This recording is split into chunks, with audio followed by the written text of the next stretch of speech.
रात का सन्नाटा चारों ओर फैला हुआ था। ट्रक हाईवे पूरा सुनसान था। चारों ओर ठंड से हाड़ कपा देने वाली ठंड चल रही थी। हाईवे के चारों ओर घना जंगल था। उसी हाईवे पर एक मर्सिडीज दौड़ रही थी।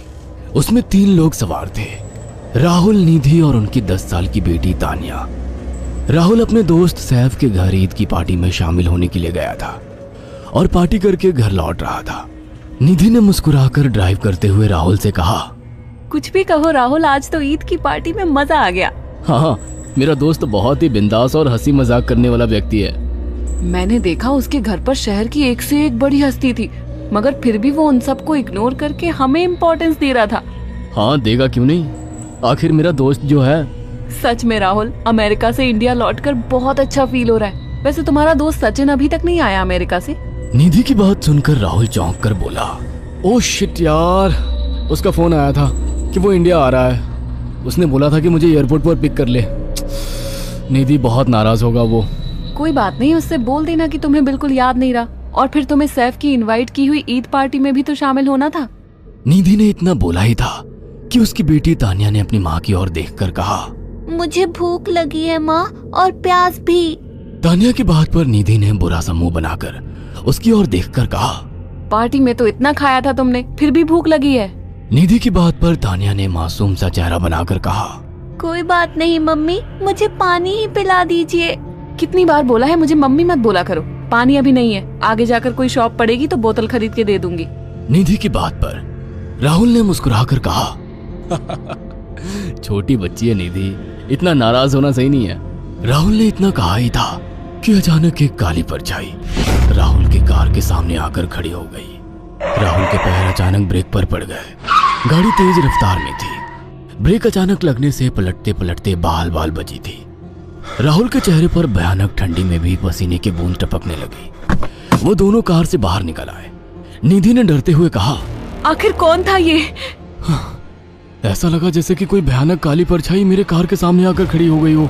वह दोनों काली रात के सन्नाटे में इधर उधर देखने लगे।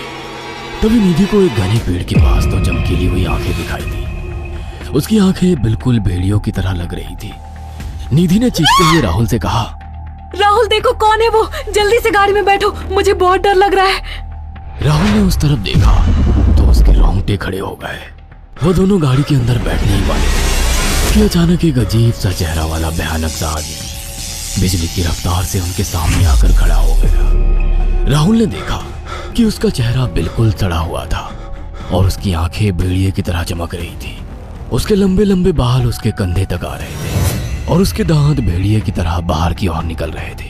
हाथों की जगह नुकीले पंजे थे। राहुल को देखकर अजीब से अंदाज में हंसने लगा, मगर जैसे ही राहुल की नजर उसके कपड़ों पर गई, राहुल की आंखें फटी की फटी रह गई। वो हकलाते हुए बोला, भाईजान, भाईजान, मुझे माफ कर दो, मुझे छोड़ दो। राहुल ने इतना कहा ही था कि अचानक उस अजीब से दिखने वाले भयानक आदमी ने अपने पंजों से राहुल की गर्दन कसकर पकड़ ली और एक ही सेकंड में उखाड़ कर जमीन पर फेंक दी। राहुल के धड़ से लाल रंग का खून का फुहारा फूट पड़ा।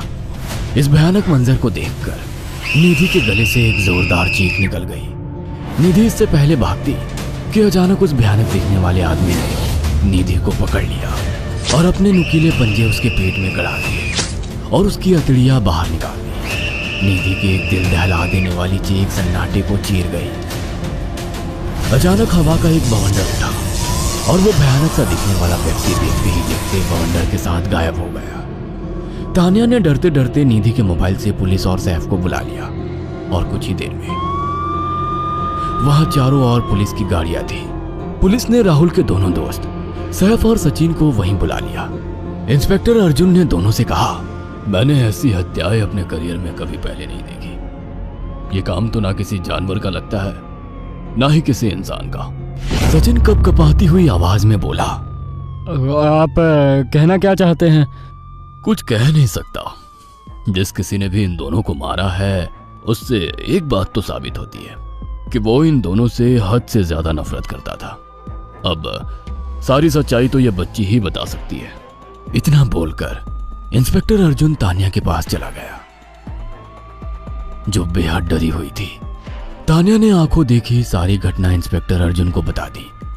तानिया की बात सुनकर इंस्पेक्टर अर्जुन कंफ्यूज चेहरा लेकर मोबाइल पर किसी से बात करने लगे।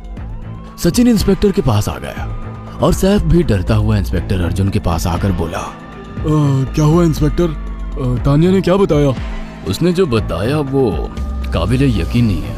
उसकी बात पर किसी भी तरह से यकीन नहीं किया जा सकता। फिर भी कुछ तो बताया इंस्पेक्टर। हाँ, उस बच्ची के मुताबिक एक भूत ने निधि और राहुल को बड़ी बेदर्दी से मारा है। इंस्पेक्टर की बात सुनकर दोनों बुरी तरह से चौंक गए। क्या मतलब है इस बात का? बच्ची बेहद डरी हुई है। हम आगे की तफ्तीश जारी रखेंगे। निधि और राहुल तो चले गए, अब तानिया को मैं रख लूंगा। नहीं नहीं, राहुल मेरा अच्छा दोस्त था। तानिया अब मेरे साथ रहेगी। देखिए, बच्ची के माँ बाप अब इस दुनिया में नहीं है और आप दोनों भी शादीशुदा है। मुझे नहीं लगता कि आप दोनों बच्ची की सही से देखभाल कर सकते हैं। मेरी कोई औलाद नहीं है। मैंने अपनी पत्नी को फोन कर दिया है, वो भी IPS ऑफिसर है। ये बच्ची आज से मेरे साथ रहेगी। उसका मासूम चेहरा मेरे दिल में उतर गया है। अब तुम दोनों जा सकते हो। पूछताछ के लिए मैं जब भी तुम्हें बुलाऊं तुम दोनों आ जाना। इंस्पेक्टर ने ये बात बोली ही थी कि अचानक वहां पर मौसम बदल गया। चारों ओर काली घटाएं छा गई और एक भयानक बवंडर उठा और देखते ही देखते सब पुलिस वालों के सामने वो भयानक चेहरे वाला आकार सबके सामने खड़ा हो गया। उसको देखकर सबके रोंगटे खड़े हो गए। देखते ही देखते उसने अपने भयानक पंजे सैफ की आंखों में डालकर उसकी आंखें निकाल ली। सैफ ने चीखते हुए वहीं दम तोड़ दिया। उस भयानक आदमी को देखकर सचिन उसके पैरों पर गिर गया। तुम तो भाईजान से कपड़े पहने हो। मैं समझ गया, तुम भाईजान हो। मुझे माफ कर दो भाईजान, मुझे यहाँ से जाने दो। मैंने कुछ नहीं किया था। वो भयानक चेहरे वाला गुर्राते हुए बोला, बता इन सबको कि ये सब इतनी भयानक मौत क्यों मरे। सचिन दौड़ता हुआ इंस्पेक्टर अर्जुन के पास गया और बोला, मैं जानता हूँ इसने इन तीनों को क्यों मारा। इसका नाम भाईजान था। जब ये जिंदा था ये किसी का भाई किसी की जान था।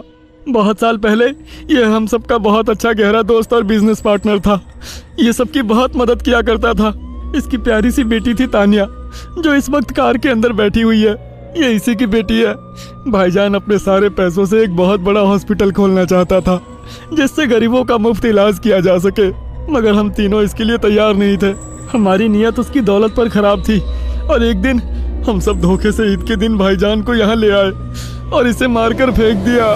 तो फिर तुम सबने इसकी बेटी को क्यों जिंदा छोड़ दिया?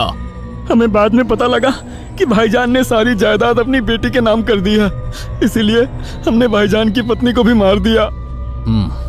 और तानिया का तुम 18 साल की उम्र पूरी करने का इंतजार कर रहे थे ताकि सारी जायदाद अपने नाम करा सको और बाद में उसे भी ठिकाने लगा सको। इसी के लिए तुम दोनों इस मासूम बच्ची को अपने साथ रखने की जिद कर रहे थे। जी, आपने बिल्कुल सही कहा। हम तानिया को भी इसी जगह लाकर मार देते। सचिन की बात सुनकर इंस्पेक्टर अर्जुन की आंखों में खून उतर आया। इंस्पेक्टर अर्जुन के कुछ कहने से पहले ही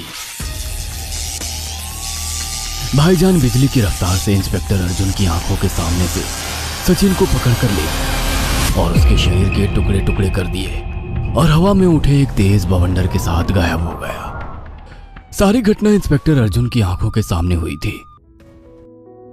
तानिया को इंस्पेक्टर अर्जुन और उसकी पत्नी ने अपनी बेटी की तरह पाला। अगर आपको हमारी ये कहानी पसंद आई हो तो इसे लाइक और शेयर करना ना भूलें।